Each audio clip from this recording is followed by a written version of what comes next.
नमस्कार। हम अपने लास्ट वीडियो में आपको बतलाए थे फुटिंग कंक्रीट के बारे में।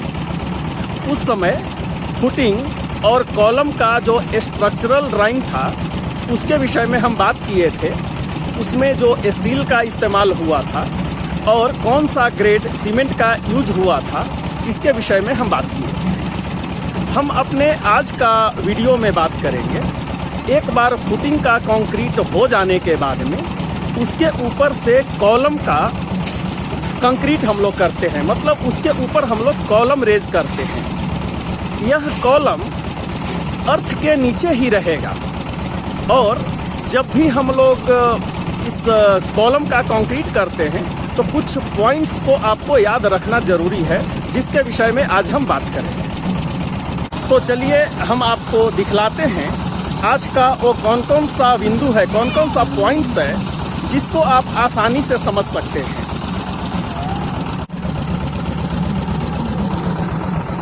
अभी फुटिंग के ऊपर कॉलम का कंक्रीट हो रहा है। यहाँ पर जब भी कॉलम का कंक्रीट होता है तो आपको कुछ बिंदु का जो ध्यान रखना है, उसमें से सबसे पहला ये होता है कि कॉलम को एक धागे के माध्यम से आपको मार्किंग करना है।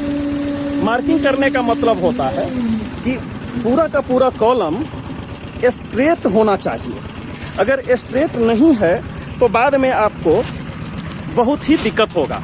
अगर आप यहाँ पर देखेंगे, अगर आप इस वीडियो को देख सकते हैं तो यहाँ पर कुल 5 कॉलम्स हैं और यहाँ जो बॉक्स जो फिक्स किया हुआ है कॉलम को कंक्रीट करने के लिए, वो पूरा का पूरा एक लाइन में बनाया हुआ है। तो एक लाइन में होना ज़रूरी है क्योंकि इसी के ऊपर में प्लिंथ बीम आपको बैठेगा। तो पहला पॉइंट यही है कि आपको पूरा का पूरा कॉलम एक लाइन में होना है, जैसा कि सेंटर लाइन प्लान के समय में हम लोग बात किए थे, उसी तरह से पूरा एक लाइन में होना है। दूसरा जो बिंदु आपको ध्यान रखना है कि इसको कंक्रीट करने से पहले वाटर लेवल, ट्यूब लेवल से आपको इसका पूरा का पूरा हाइट देख लेना है। ठीक है, इससे क्या होता है कि रोड लेवल से आपको किस हाइट पर कार पार्किंग चाहिए, किस हाइट पर आपका बिल्डिंग चाहिए, तो यह सब पहले ही डिसाइड करने के बाद उसको tube level, water tube level के द्वारा उसको लेवलिंग करना बहुत ज़रूरी है। क्योंकि ऐसा होता है कि फ्लोर एक लेवल का होता नहीं है और अगर ट्यूब लेवल नहीं लिया जाए तो चांसेस है कि कोई कॉलम ऊपर हो जाएगा, कोई नीचे हो जाएगा और बाद में प्लिंथ लेवल बनाते समय आपको काफ़ी असुविधा होगी। तो दूसरा हो गया, आपको ट्यूब लेवल का होना बहुत ज़रूरी है। तीसरा जब भी आप कंक्रीट करते हैं तो सबसे पहले कॉलम खड़ा करते समय ही आपको प्लम्ब का चेकिंग होना बहुत ज़रूरी है। मतलब एक कॉलम स्ट्रेट है नहीं है वो आपको देखना बहुत ज़रूरी हो जाता है। अगर आप यहाँ देखेंगे तो इस कॉलम का अभी कंक्रीटिंग हुआ है। देखिए, इसको 2 बार करना है। एक बार जब आप बॉक्स फिक्स कर रहे हैं उस समय, और दूसरा एक बार जब कंक्रीट हो जाए इसके बाद में भी आपको प्लम्ब का चेक होना बहुत ज़रूरी है। अगर आप यहाँ देख पाएंगे तो यहाँ पर हम लोग प्लम्ब का चेकिंग हो रहा है, इसको एडजस्ट किया जा रहा है। क्योंकि ये अगर टेढ़ा हो गया, ये अगर प्लम्ब में नहीं है तो ये पूरा का पूरा लोड नहीं ले पाएगा, कॉलम वीक हो जाएगा। और जब भी आप प्लम्ब का चेकिंग कर रहे हैं तो एक कोशिश कीजिए कि 2 साइड से करें। सिर्फ एक साइड से करने पर आपको उसका प्रॉपर रिजल्ट नहीं मिलेगा। ये अगर आप देखेंगे तो यहाँ पर प्लम्ब का चेकिंग हो रहा है, तो ये होना बहुत ज़रूरी है। इसके बाद में ये ध्यान रहे कि जब भी आप कंक्रीटिंग कर रहे हैं मैनुअल मिक्सचर अवॉइड करना है।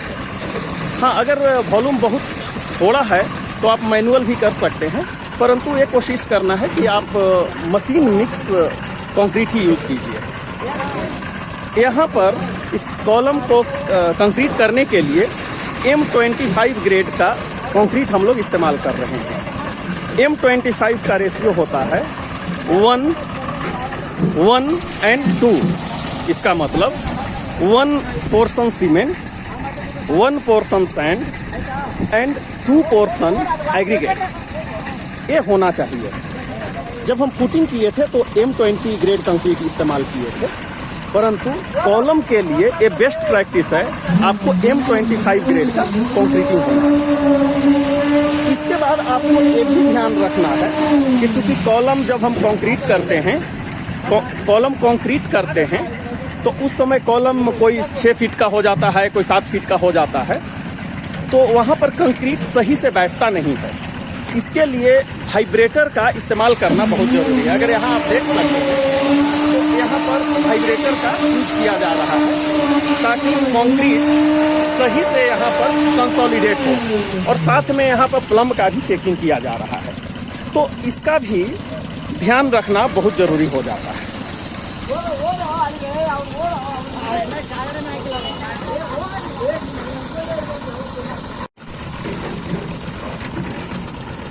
अभी जो भी हम पॉइंट्स बतलाए हैं उसके लिए आपको इंजीनियरिंग बैकग्राउंड का होना ज़रूरी नहीं है, आप स्वयं भी इसको देख सकते हैं। जैसे फॉर एग्जांपल अगर कंक्रीट का मिक्सिंग हो रहा है तो अगर कोई एक डब्बा अगर कोई सीमेंट मिक्स कर रहा है तो आपको बोलना है कि जितना सीमेंट मिक्स कर रहे हैं उतना ही सैंड मिक्स कीजिए और उसका दुगना एग्रीगेट या फिर जिसको किरची या जल्ली बोलते हैं उसको इस्तेमाल कीजिए।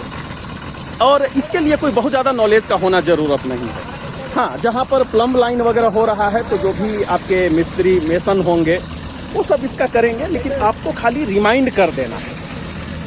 ये भी ध्यान रखना है कि जब वो कंक्रीट मिक्स हो रहा है तो उस समय वाटर का लेवल बहुत ज़्यादा नहीं होना चाहिए, क्योंकि अगर वाटर का लेवल ज़्यादा है तो उसका स्लरी जो है सो बाहर आ जाता है, तो इस चीज़ का भी आपको ध्यान रखना है।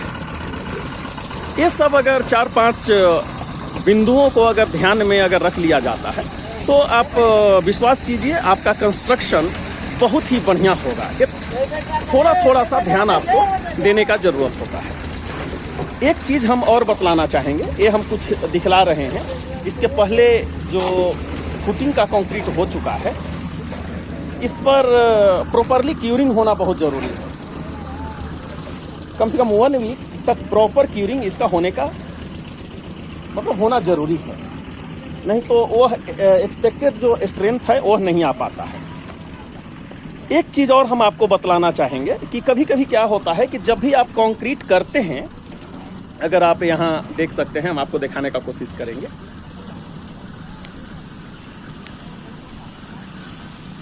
अगर आप यहाँ देखेंगे तो थोड़ा कभी कभी हनी कॉम टाइप का दिखाई देगा, मतलब थोड़ा खुरदरा टाइप का दिखाई देता है, तो उसको सॉइल से फिल करने से पहले उसको प्रॉपरली आप सीमेंट से प्लास्टिंग करा दीजिए। ऐसा कीजिए कि वो जो हनी कॉम है वो कम से कम न दिखाई दे, ये करना बहुत ज़रूरी है।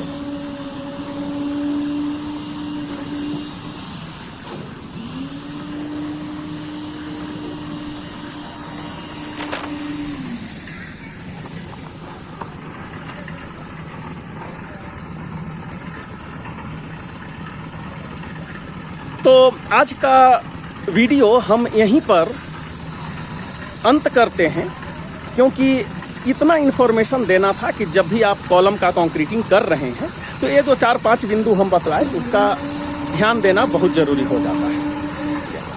हम इसका जो नेक्स्ट स्टेज होगा उस स्टेज में हम फिर से आपको कुछ वीडियो बना करके और उस समय कौन सा पॉइंट्स तो आपको ध्यान देना है ये हम आपके सामने पेश करेंगे, हम आपको प्रस्तुत करते हैं। Thanks for watching. नमस्कार।